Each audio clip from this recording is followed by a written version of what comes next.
हमारे YouTube channel को like, share और सब्सक्राइब कीजिए।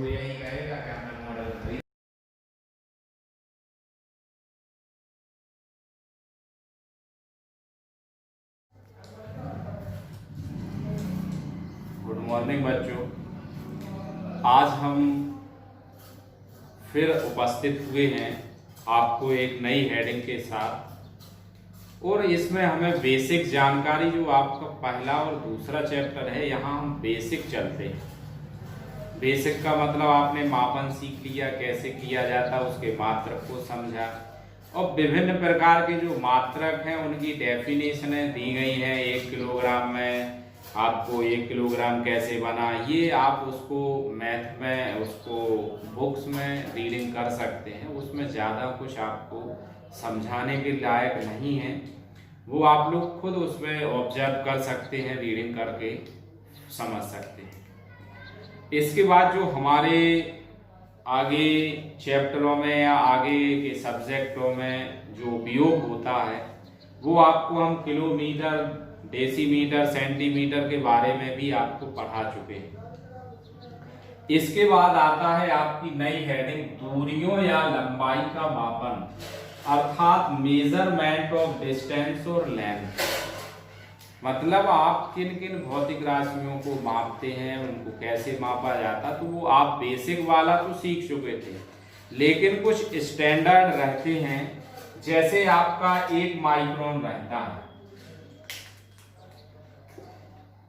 1 माइक्रोन,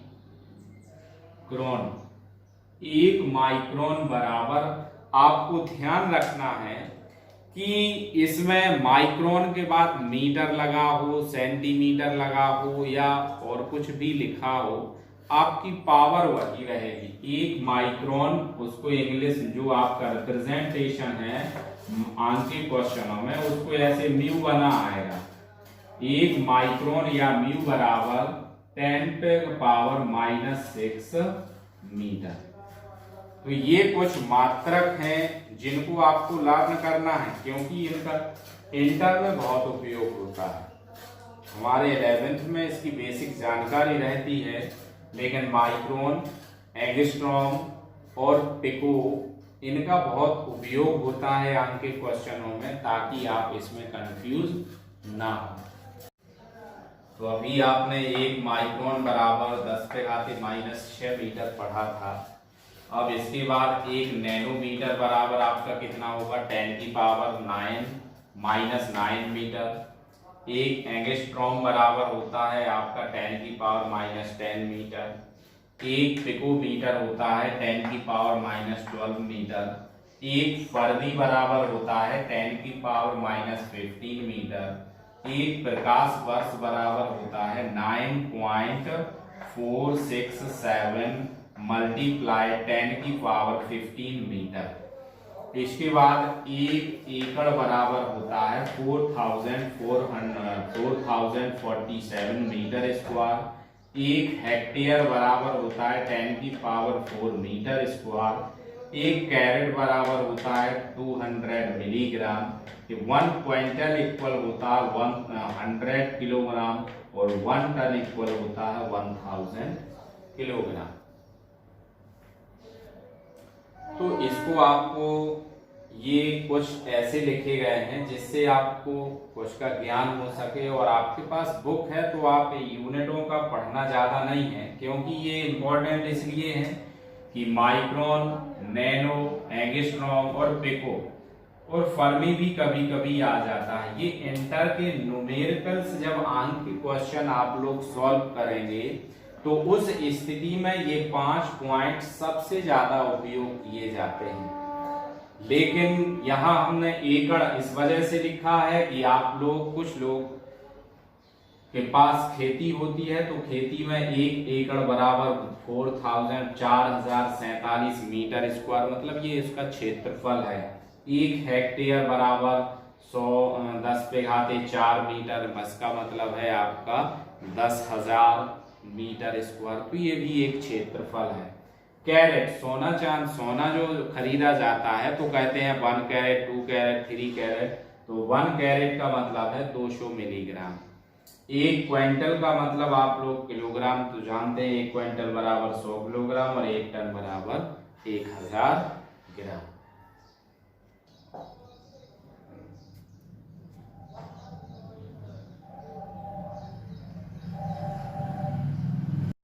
हमें समय के मात्रकों को पढ़ना है कि समय के मात्रक क्या होते हैं। तो समय के मात्रक बहुत होते हैं जिसको आप सभी जानते भी हैं, जैसे 1 मिली सेकेंड है, 1 माइक्रो सेकेंड है। माइक्रो है तो अभी हमने आपको पढ़ाया है कि 10⁻⁻6 कर देना, सेकेंड आ जाएगा। नैनो सेकेंड है तो 10⁻�9 सेकेंड आ जाएगा। आपका पिको सेकेंड है तो पिको सेकेंड के लिए 10⁻12 सेकेंड आ जाएगा। इस तरह आप ये चीजें समझ गए। इसके बाद आप ये भी जानते हैं कि 1 मिनट बराबर आपका 60 सेकेंड होता है, 1 घंटा बराबर 60 मिनट होते हैं, 1 दिन में 24 घंटे होते हैं और 1 वर्ष में 365 दिन होते हैं। और यदि हम घंटों को सेकंड में कन्वर्ट करें, दिन को आपका घंटे में, फिर घंटे को सेकंड में कन्वर्ट करें, तो ये आप नॉर्मल सा है कि इतना आप सभी समझते हैं। लेकिन कुछ परिभाषाएं हैं जो आपकी अलग से थी, तो आज मैं उनको डिफाइन कर रहा हूं। आप लोग अपना ध्यान रखना कि हमें इसको नोट भी अपनी कॉपी में करना है और आपका ये नीट नोट किया होगा। आपकी जब तक कॉपी नहीं बनेगी तब तक आपको जो आगे प्रैक्टिकल के अदर मार्क्स होंगे उसको आपको इसको दिखाना पड़ता है उस समय, तो आपको इनको नोट करके हमें कॉपी स्कूल में चेक कराना है। सौर दिन पृथ्वी का अपनी ध्रुवीय अक्ष के परितः सूर्य के सापेक्ष एक चक्कर, इस तरह एक चक्कर पूरा करने में लगे समय को सौर दिन कहते हैं। अब एक सौर दिन बराबर कितना है आपका 24 हावर्स। इसके बाद सेकंड हेडिंग आती है सैटरियल दिन। सैटरियल डे पृथ्वी का अपनी अक्ष के परितः दूरस्थ तारे के सापेक्ष एक पूरा चक्कर करने में लगे समय को सैटरियल दिन कहते हैं। ये आपकी सैटरियल दिन की परिभाषा है। इसके बाद नेक्स्ट आती है सौर वर्ष, सोलर ईयर। सूर्य की कक्षा में उसके चारों ओर पृथ्वी द्वारा एक चक्कर पूरा करने में लगे समय को सौर वर्ष कहते हैं। एक सौर वर्ष बराबर 365.25 औसत सौर दिन बराबर 366.25। मतलब आपका एक वर्ष में 365 दिन और 25 आपका पॉइंट में रहता है, ध्यान रखना है। 1/4 डेज। और जब आपका लीप ईयर वर्ष रहता है तो लीप ईयर वर्ष में वही 366 आ जाता है, डेज आ जाता है। तो ये 3 परिभाषाएं हैं, इसको आप स्क्रीनशॉट लेकर के इसको कॉपी में नोट कर लें। 2 परिभाषाएं और बची हुई हैं तो जिनको हम आगे और फिर नोट करते हैं।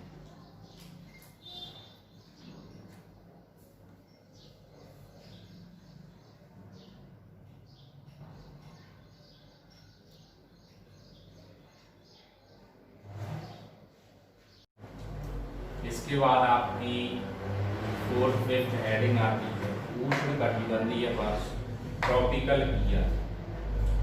ऐसा वर्ष जिसमें समस्त सूर्य ग्रहण होते हैं उसे उष्णकटिबंधीय वर्ष कहते हैं। तो आगे आपका जो नेक्स्ट हम चैप्टर कुछ पढ़ेंगे तो आप धीरे धीरे आपका सूर्य ग्रहण, चंद्र ग्रहण इनके बारे में होगा, बल वेग सबके बारे में होगा। लेकिन यहाँ हमें अकेला उसकी डेफिनेशन से मतलब है तो हम उसका अकेला डेफिनेशन पढ़ लेंगे कि ऐसा वर्ष जिस वर्ष में समस्त सूर्य ग्रहण हो उसे उष्णकटिबंधीय वर्ष कह दिया जाता है। लेकिन आपकी नेक्स्ट हेडिंग आती है चंद्रमास, लूनर मंथ, LUNAR मंथ। पृथ्वी की कक्षा में उसके चारों ओर और चंद्रमा द्वारा एक परिक्रमा करने में लगा समय चंद्रमास कहलाता है। मतलब पृथ्वी की कक्षा में जब चंद्रमा उसकी एक परिक्रमा पूर्ण करता है तो उसी को हम एक चंद्रमास कहते हैं। और एक चंद्रमास बराबर आपकी वैल्यू कितनी होती है? 27.3 डेज। चंद्रमास की डेफिनेशन, पृथ्वी की कक्षा में उसके चारों ओर चंद्रमा द्वारा एक परिक्रमा करने में लगा समय चंद्रमास कहलाता है। एक चंद्रमास बराबर 27.3 डेज। आप लोग इसकी स्क्रीनशॉट लेकर के इसको कॉपी में नोट कर लें ताकि आपकी कॉपी बन सके। अब इसके बाद हम अपनी नेक्स्ट हेडिंग पे आते हैं, व्युत्पन्न मात्रक डेरिव्ड यूनिट्स। व्युत्पन्न मात्रक विमात्रक कहलाते हैं जो व्युत्पन्न भौतिक राशियों के लिए व्यक्त करते हैं, अर्थात मूल राशियों के अतिरिक्त अन्य सभी भौतिक राशियों के मात्रक।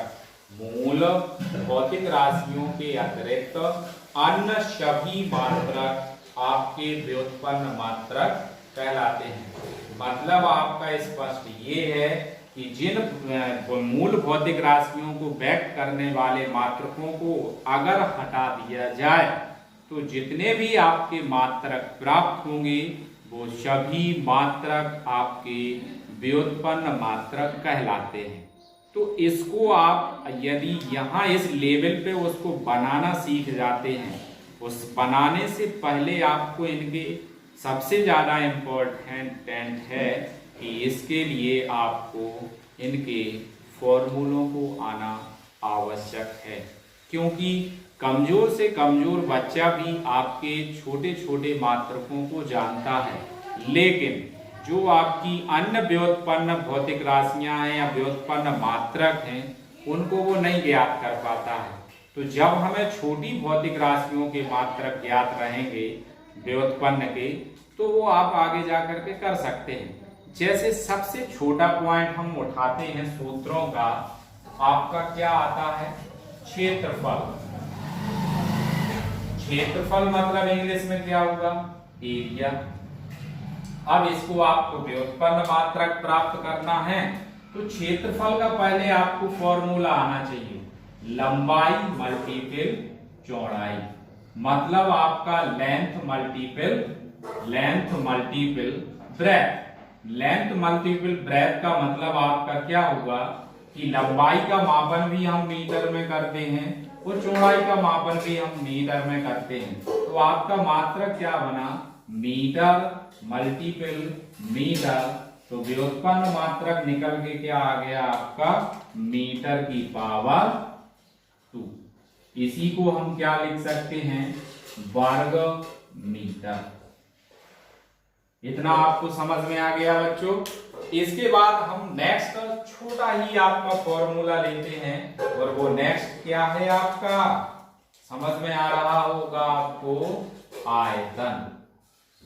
आयतन को इंग्लिश में क्या कहते हैं आप लोग? Volume.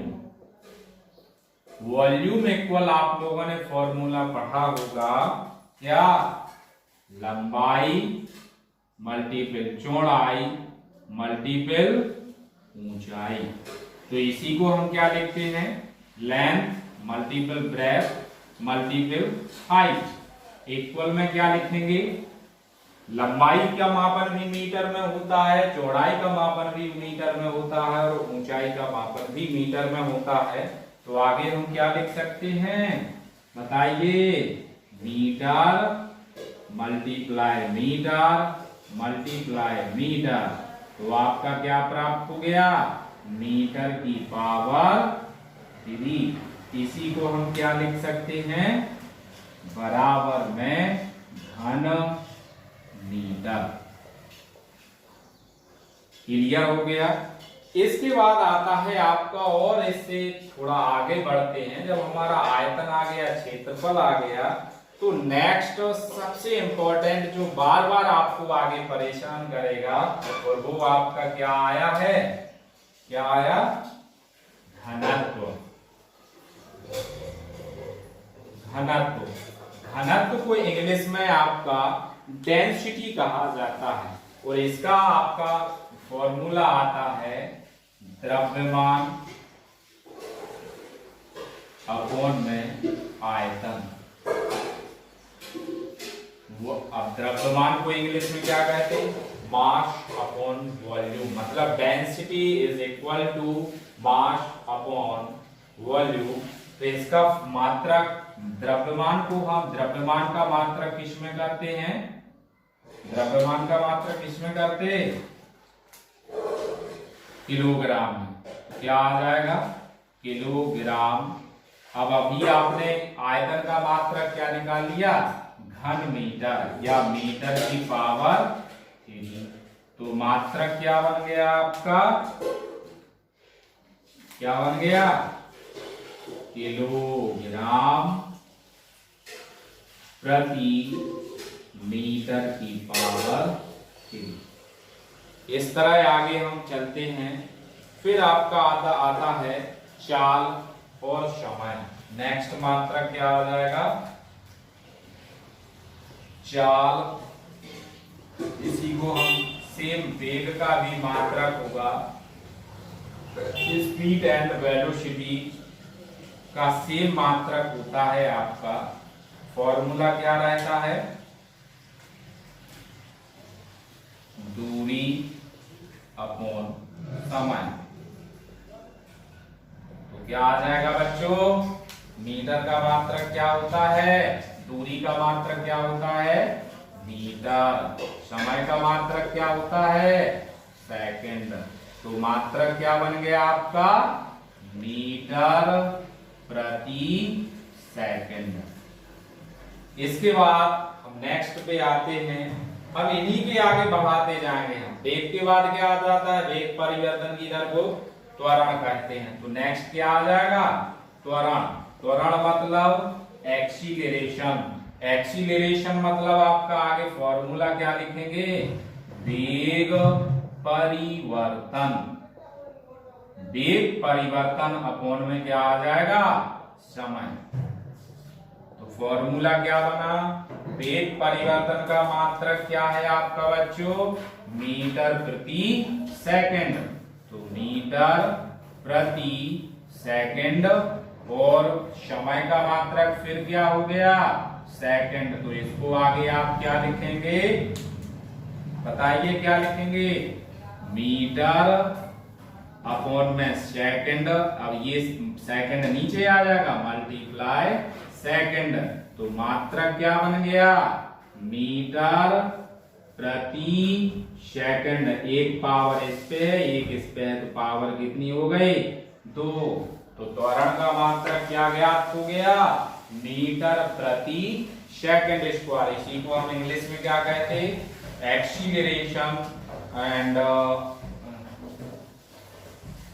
Velocity upon time equal metre per second upon second. This implies is equal to metre upon second multiply second is equal to metre per second square. तो इस तरह हम ये मात्रक आपके छोटे छोटे मात्रक हैं जिनको हमने आपको व्युत्पन्न मात्रों को बताया है। कुछ हम आपको और आगे ज्ञात करके बताते हैं। बाकी आप लोग इनकी जब तक प्रैक्टिस नहीं करेंगे अपने आप से, तब तक ये आएंगे नहीं। और आप किसी भी कंपटीशन एग्जाम में बैठे या 11th 12th को पढ़ें, जब तक आप इन मात्रकों को पढ़ना नहीं सीखेंगे, कैसे ये मात्रक आते हैं, कैसे क्या होता, कैसे बने हैं, तब तक आपको यही परेशानी बनी रहती है कि इस भौतिक राशि का मात्रक क्या होता है। जैसे आप कोई भी बच्चा होता है, जैसे उससे 2 का टेबल कहा जाता है, 2 दूनी 4, वो तुरंत बता देता है। ऐसे ही आपको मात्रकों को सीखना है कि यदि आप फिजिक्स में मात्रकों को समझ लेते हैं तो समझिए आपने बोर्ड के हिसाब से 1 या 2 नंबर का काम कर लिया। क्योंकि 1-2 नंबर आपके इसी से डिस्टर्बेंस हो जाते हैं कि कोई आपकी क्वेश्चन में आप करते हैं तो उसका मात्रक भूल जाते। कभी कभी आपको उसका मात्रक नहीं आएगा। अब यदि आपको ये सूत्र आते हैं, व्युत्पन्न मात्रक आते हैं, तो आगे वाला जो आपका चैप्टर आएगा विमीय विश्लेषण, उस चैप्टर में आपको इस चैप्टर से दोनों सेम है, थोड़ा अंतर आता है, आगे इसी प्रोसेस को बढ़ा दिया जाता है। वो चैप्टर आपका इससे चैप्टर को करने से, इन मात्रकों को करने से, इन फॉर्मूलों को लर्न करने से आपको बहुत सरल और सुगम लगेगा।